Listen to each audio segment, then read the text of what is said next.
Welcome back. Let's practice multiple choice questions from NCERT school books. With reference to the contributions of Max Mueller in Indian historiography, which of the following statements are correct? 1. Under his editorship, ancient Indian scriptures were translated on the massive scale and were published under the Sacred Books of the East series. 2. He opposed the popular belief that ancient Indian lacked a sense of chronology and were accustomed to the despotic rule. A.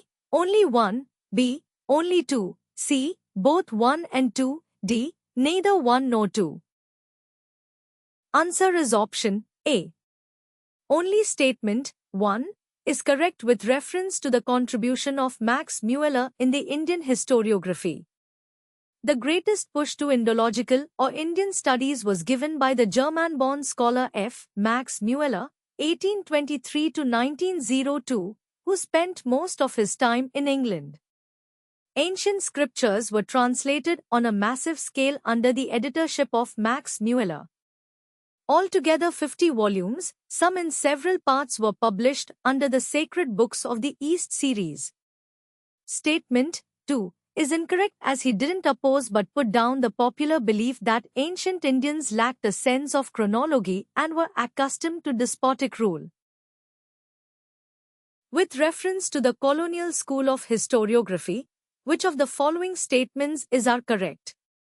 1. It believed that India did not experience political modern unity until the establishment of British rule in India.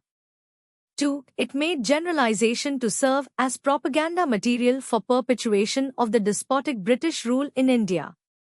3. It didn't write about the prevalence of caste system in early Indian society.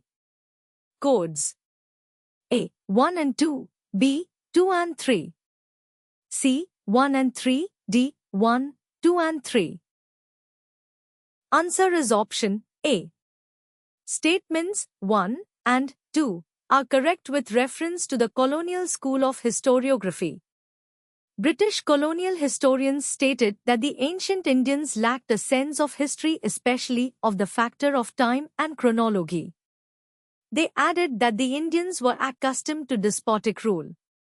The Western scholars stressed that the Indians had neither experienced feelings of nationhood nor any kind of self-government. So, they justified the British rule over India.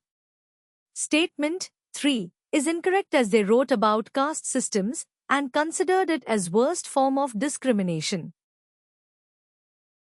Thank you, and practice more number of multiple choice questions to get good clarity on each topic.